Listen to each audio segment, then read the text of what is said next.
ছানা ছাড়াই বানিয়ে নিন একদম নরম তুলতুলে স্পঞ্জি মালাই চমচম বা রসমালাই রেসিপি। এটা খেলে তো একটাতে মন ভরবেই না, এত সুস্বাদু হয়। তাহলে চলুন শুরু করি আজকের রেসিপি। নমস্কার বন্ধুরা, কেমন আছেন সবাই? ভালো তো? পাপিয়ার ঘরোয়া চ্যানেলটিতে সকলকে জানাই স্বাগত। চলে এসেছি আবার একটা দুর্দান্ত স্বাদের রেসিপি নিয়ে। রেসিপিটা তৈরি করার জন্য আমি প্রথমে এই কাপ মেপে 1 কাপ আর হাফ কাপের একটু কম মানে 1/4 কাপ মতো গুঁড়ো দুধ নিয়ে নিয়েছি। এবার দিয়ে দিচ্ছি এখানে আমি কিছুটা বেকিং পাউডার, একদম 1 চিমটি মাপের, মানে চা চামচের হাফ চামচেরও হাফ চামচেরও একটু কম। দেখে নিশ্চয়ই বুঝতে পারছেন একদম 1 চিমটি মাপের দিয়েছি। আর দিয়ে দিলাম হাফ চামচ গাওয়া ঘি। আপনারা যখন ঘিটা ব্যবহার করবেন একটু ভালো মাপের নেবেন, যাতে খেতে সুস্বাদু হয়, সুন্দর একটা গন্ধও আসে। সমস্ত গুঁড়ো দুধের সাথে এই ঘিটা আমি ভালো করে একটু হাত দিয়ে ঘষে ঘষে মেখে নিচ্ছি। সুন্দর করে মিশিয়ে নিতে হবে, যেন একটুও দলাভাব না থাকে। একটু সময় নিয়ে আপনারা মিশিয়ে নেবেন। আর ভিডিও দেখা শুরু করেছেন যখন, একদম স্কিপ করবেন না, তাহলে অনেক কিছু মিস করে যেতে পারেন। আর পারফেক্টভাবে এই রসমালাই বা মালাই চমচম রেসিপিটা আপনারা কিন্তু তৈরি করতে পারবেন না। ভালো করে দেখুন মাখিয়ে নিয়েছি আমি, একদম দলাভাব নেই। সুন্দর করে হাত দিয়ে ঘষে ঘষে এটাকে আমি মেখে একদম রেডি করে নিয়েছি। এবার এটাকে আমি একধারে রেখে দিলাম। একটা বাটি নিয়েছি, বাটির মধ্যে আমি একখানা ডিম ভেঙে নিয়ে নিচ্ছি। আপনারা যদি এখানে গুঁড়ো দুধের পরিমাণটা একটু বেশি করে নেন, তাহলে কিন্তু আপনারা এখানে ডিমের পরিমাণটা বাড়িয়ে নেবেন। ডিমটাকে আমি একটু ভালো করে ফেটিয়ে নিচ্ছি। আমি এখানে একটা ডিমই ব্যবহার করছি, তবে আমার পুরো ডিমটা কিন্তু প্রয়োজন নেই, অল্প কিছুটা লাগবে। আমি দেখিয়ে দিচ্ছি যে ডিমের কতটা অংশ আমি ব্যবহার করছি আর কতটা রেখে দিচ্ছি। ডিমটা ভালো করে এখানে ফেটানো হয়ে গেছে। এবার আমি গুঁড়ো দুধের প্লেটটা নিয়ে নিয়েছি। এবার এর মধ্যে কিন্তু আমি পুরো ডিমটা একসাথে দিয়ে দেব না, একসাথে দিয়ে দিলে কিন্তু ভালোভাবে আপনারা এটাকে রেডি করতে পারবেন না। আমি অল্প অল্প করে দিচ্ছি, প্রথমে 3-4 চামচ মতন দিয়ে দিচ্ছি, তারপর প্রয়োজন হলে আবারও কিছুটা আমি দিয়ে নেব। এবার হাত দিয়ে ভালো করে সমস্ত গুঁড়ো দুধটা ডিমের সাথে মাখিয়ে নিতে হবে। হাতে একটু লেগে যেতে পারে, চ্যাটচ্যাটে হতে পারে, তাতে ভয় নেই। এটা যখন একটু রেস্টে রেখে দেবেন, সুন্দরভাবে সেট হয়ে যাবে। আমি এখানে আরও 2 চামচ মতো ডিম ব্যবহার করলাম। এবার ভালো করে আমি এটাকে মেখে নিচ্ছি। এটা কিন্তু খুব তাড়াতাড়ি মাখা হয়ে যাবে আর ভীষণ সুন্দরভাবে মাখা হবে। এটা মাখাতে কোনো রকম বেগ পেতে হবে না। এবার এটাকে আমি একটু ভালো করে চেপে চেপে মেখে নেব। দেখুন এই এতটা ডিম কিন্তু আমার বেঁচে গেছে। ওটাকে একধারে রেখে দিচ্ছি। এবার এই গুঁড়ো দুধের যে মণ্ডটা আমি তৈরি করেছি, এটাকে একটু মোলায়েম করে মেখে নিতে হবে। যতটা মোলায়েম করে মাখবেন, মিষ্টিগুলো কিন্তু ততটাই চিকন চিকন আর মোলায়েমভাবে তৈরি হবে। আর এই সময় যদি একটু চটচটে মনে হয়, হাতে লেগে যায়, তার জন্য কোনো ভয় পাবেন না। এটা একটু রেখে দিলে সেট হয়ে যাবে, সুন্দরভাবে মিষ্টিগুলো আপনারা তৈরি করে নিতে পারবেন। এটাকে এইভাবে আমি রেখে দিচ্ছি, তবে এটাকে কিন্তু একদমই রেস্টে রাখার প্রয়োজন নেই। এটা সাথে সাথেই তৈরি করবেন, সাথে সাথেই তৈরি হয়ে যাবে। আমি হাতটা ধুয়ে যতক্ষণ পরিষ্কার করেছি সেইটুকুই সময়, বাদবাকি আমি আর এটাকে একদমই রেস্টে রাখিনি। হাতে একটু গাওয়া ঘি মাখিয়ে নিয়েছি, তেল মাখাইনি, কারণ মিষ্টিগুলোতে যদি তেলের কোনো গন্ধ আসে, তাই আমি হাতে একটু ভালো গাওয়া ঘি মাখিয়ে নিয়েছি। এবার অল্প অল্প করে নিয়ে প্রথমে হাত দিয়ে চেপে চেপে, তারপর হাতের তালুতে গোল করে আর এইভাবে একটু লম্বা শেপ করে দিচ্ছি। আপনারা যদি চান এটাকে গোল গোল করেও তৈরি করতে পারেন। দেখুন একটা রেডি হয়ে গেছে। তবে মিষ্টিগুলো যখন তৈরি করবেন, ছোট্ট ছোট্ট করে তৈরি করবেন। এগুলো যখন রান্না করবেন, মানে দুধের মধ্যে ফোটাবেন, তখন এগুলো কিন্তু ফুলের ডবলের ডবল হয়ে যাবে। তাই একদম ছোট করে যদি তৈরি করেন, কোনো সমস্যা নেই।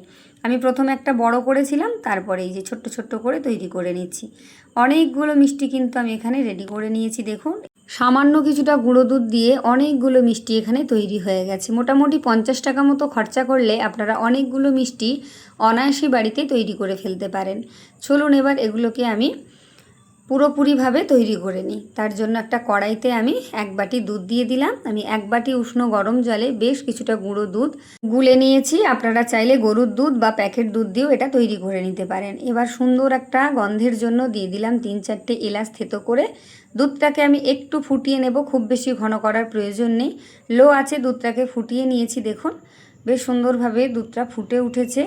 আর যেহেতু গুঁড়ো দুধ দিয়ে তৈরি করছি, তাই মিষ্টির পরিমাণটা কিন্তু অনেকটাই বেশি থাকবে।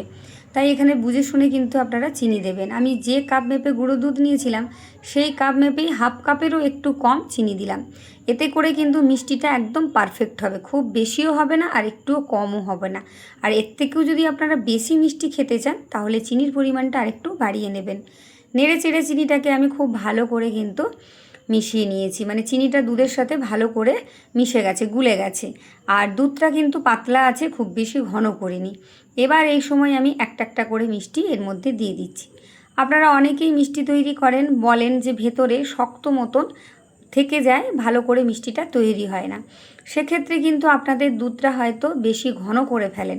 দুধটাকে একটু পাতলা রাখতে হবে আর পাতলা অবস্থাতেই মিষ্টিগুলো দিতে হবে। আর গ্যাস কমিয়ে এগুলোকে ভালো করে একটু সেদ্ধ করে নিতে হবে। এবার আমি একটু ঢাকা দিয়ে দিলাম গ্যাসটাকে কমিয়ে, আর হাত দিয়ে আমি একটু এইভাবে নেড়ে চেড়ে নেব। তারপর আবারও একটু ঢাকা খুলে দেব। এখানে আমি হাতা বা খুন্তি বা স্প্যাচুলা কিছুই লাগাবো না, শুধুমাত্র কড়াই ধরে এইভাবে একটু দুলিয়ে দুলিয়ে নাড়াচাড়া করে নেব। দেখুন মিষ্টিগুলো কিন্তু ফুলতে শুরু করেছে। বারবার করে একটু ঢাকা দেব আর একটু করে ঢাকা খুলব। মোটামুটি 5 মিনিটের মধ্যেই মিষ্টিগুলো ফুলে উঠবে, তবে পুরোপুরিভাবে তৈরি করতে গেলে 15 থেকে 20 মিনিট লেগে যাবে। যেহেতু দুধটা একটু ঢাকা দিলেই উতলে আসতে পারে, তাই বারবার আমি ঢাকাটা খুলে নিচ্ছি, আবারও ঢাকা দিয়ে দিয়ে এটাকে তৈরি করে নিচ্ছি। দুধটা দেখুন অনেকটাই কিন্তু ঘন হতে শুরু করেছে।